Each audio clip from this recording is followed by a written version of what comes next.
بسم اللہ الرحمن الرحیم۔ آج جو ویڈیو میں آپ کے لیے لے کر آیا ہوں یہ بہت ہی انفارمیٹیو ہے۔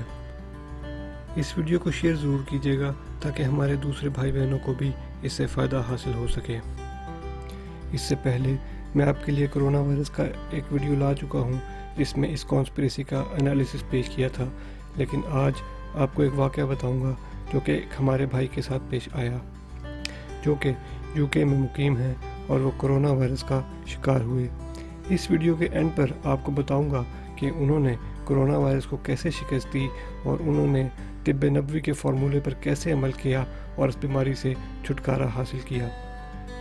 شروع میں جب کرونا وائرس پھیلا اور UK میں لوگوں کو گھر میں رہنے اور لوگوں سے نہ ملنے کی ہدایت دی گئی اور کہا گیا کہ صرف کھانے پینے کی چیزوں کے لیے گھر سے نکلیں اور اس میں بھی بہت احتیاط کریں، تو انہوں نے بھی ان ہدایات پر عمل کیا اور ریگولر ہاتھ دھوئے اور شاپنگ کے سامان کو صاف اور اپنے آپ کو سینیٹائز رکھنا شروع کیا، مگر آہستہ آہستہ انہوں نے احتیاط کرنی کم کر دی۔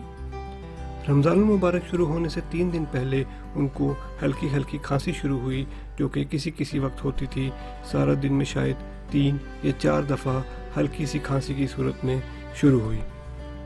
پھر رمضان کا مہینہ شروع ہوا تو انہوں نے بھی روزے رکھنے شروع کیے، لیکن روزوں میں آہستہ آہستہ کھانسی میں اضافہ ہونے لگا، تو انہوں نے افطار کے ٹائم پر اور سحری کے ٹائم پر کھانسی کا شربت استعمال کرنا شروع کیا، لیکن ان کو کوئی فرق محسوس نہ ہوا، بلکہ کھانسی میں دن بدن اضافہ ہوتا رہا۔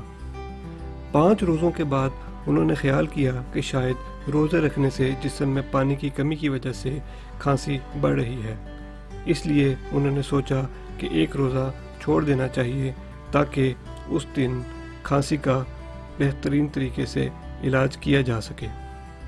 لہٰذا انہوں نے اگلا روزہ نہ رکھا اور دن میں 4 مرتبہ دوا ہدایت کے مطابق استعمال کی تاکہ تکلیف میں کمی ہو، مگر اس سے بھی کوئی فائدہ نہ ہوا۔ اگلے دن انہوں نے روزہ رکھنے کی پھر سے تیاری شروع کی، لیکن رات کو ان کو ہلکا سا بخار بھی محسوس ہونے لگا۔ اس طرح سے وہ اگلا روزہ بھی نہ رکھ پائے، مگر کھانسی میں کوئی فرق نہیں آ رہا تھا، بخار بھی نہیں ٹھیک ہوا اور سانس لیتے ہوئے ہلکی ہلکی آواز بھی آنی شروع ہو گئی۔ اگلے دن سو کر اٹھے تو بخار اور کھانسی کا سلسلہ جاری تھا۔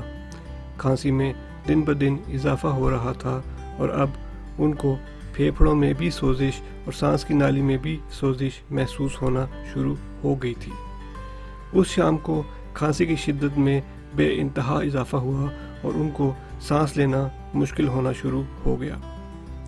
سانس لینے کی کوشش میں کھانسی میں شدت سے اضافہ ہو جاتا اور سانس لیتے ہوئے سانس کی نالی سے بھی آواز زیادہ آنے لگی تھی۔ UK کے لائحہ عمل کے مطابق مریض اگر بالکل ہی سانس لینا نہ چھوڑ دے تو اس وقت تک اس کو ہسپتال نہیں لے جایا جاتا اور صرف اس کو آرام کرنے کا مشورہ دیا جاتا ہے۔ اس پر انہوں نے ان دواؤں کو خیر بات کہا اور اللہ کا نام لے کر طب نبوی سے فائدہ حاصل کرنے کا فیصلہ کیا۔ انہوں نے کلونجی اور شہد کا استعمال شروع کیا۔ طریقہ آپ کو آخر میں پیش کروں گا جیسے ان صاحب نے بتایا۔ جس روز ان پر کھانسی کا شدید حملہ ہوا اور سانس لینے میں شدید دقت ہوئی تو انہوں نے اسی وقت سے یہ طریقہ علاج شروع کیا۔ اس کو استعمال کرنے کے بعد ہی ان کو سانس میں بہتری محسوس ہوئی، لیکن کھانسی میں وہی شدت رہی، مگر 2 گھنٹے کے بعد کھانسی میں کافی بہتری آنے لگی اور ہلکا سا جو بخار تھا وہ بھی ختم ہو گیا اور رات کو بھی سکون کی نیند آئی۔ صبح اٹھے تو پھر سے وہی کھانسی کا سلسلہ شروع ہوا اور بخار بھی لوٹ آیا۔ انہوں نے پھر سے وہی چیز استعمال کی تو 2-3 گھنٹوں میں بہتری محسوس ہونے لگی۔ انہوں نے اسی علاج کو جاری رکھا اور رات تک ان کی کھانسی میں بہت بہتری آ گئی اور بخار بھی اتر گیا۔ رات کو پھر سے سکون کی نیند آئی اور اگلے دن اٹھے تو کھانسی میں بہت بہتری محسوس کر رہے تھے اور بخار بھی نہیں تھا۔ اس دن بھی اسی علاج کو جاری رکھا۔ کھانسی اب کافی حد تک ختم ہو چکی تھی، لیکن سانس کی نالی اور پھیپھڑوں کی سوزش باقی تھی۔ تیسرے دن جب سو کر اٹھے تو کھانسی تقریباً ختم ہو چکی تھی، لیکن سوزش باقی تھی۔ اس دن بھی وہی علاج جاری رکھا۔ رات تک سوزش میں بہت حد تک کمی آ چکی تھی اور کھانسی برائے نام ہی رہ گئی تھی۔ اگلے دن کھانسی بالکل بھی محسوس نہ ہوئی اور سانس کی نالی اور پھیپھڑوں کی سوزش میں 90% تک آرام آ چکا تھا، اور 5ویں روز کھانسی نہ صرف رک چکی تھی بلکہ سوزش بھی بالکل ختم ہو چکی تھی۔ آج ماشاءاللہ وہ بالکل ٹھیک محسوس کر رہے ہیں۔ ہلکی پھلکی کھانسی کسی وقت ہو جاتی ہے لیکن کوئی تکلیف دہ چیز نہیں۔ تو اب میں آپ کو بتاتا ہوں کہ انہوں نے ایسا کیا استعمال کیا جس سے ان کو صحت نصیب ہوئی۔ یہ واقعہ بالکل سچا واقعہ ہے۔ جس دن ان صاحب کو شدت سے کھانسی کا دورہ پڑا تو انہوں نے اسی وقت ایک بڑا کھانے کا چمچ شہد لیا اور اس میں کالی مرچ، جو کہ چھوٹے چھوٹے دانوں کی شکل میں تھی، یعنی بالکل پسی ہوئی بھی نہیں تھی اور ثابت بھی نہیں تھی، اس کو شامل کیا اور 2 چٹکی کلونجی شامل کی اور اللہ کا نام لے کر اس کو کھا لیا۔ حدیث شریف میں آتا ہے کہ کلونجی میں موت کے علاوہ ہر چیز سے شفا ہے، اور نبی پاک حضرت محمد صلی اللہ علیہ وسلم نے فرمایا کہ شہد میں بھی انسانوں کے لیے شفا ہے۔ اگلے دن بھی انہوں نے یہی طریقہ علاج استعمال کیا اور ناشتے کے بعد انجیر کے چند دانے بھی کھائے۔ دوپہر اور رات کو بھی یہی استعمال کیا۔ انجیر کی اللہ تعالیٰ نے قرآن پاک میں خود قسم کھائی ہے۔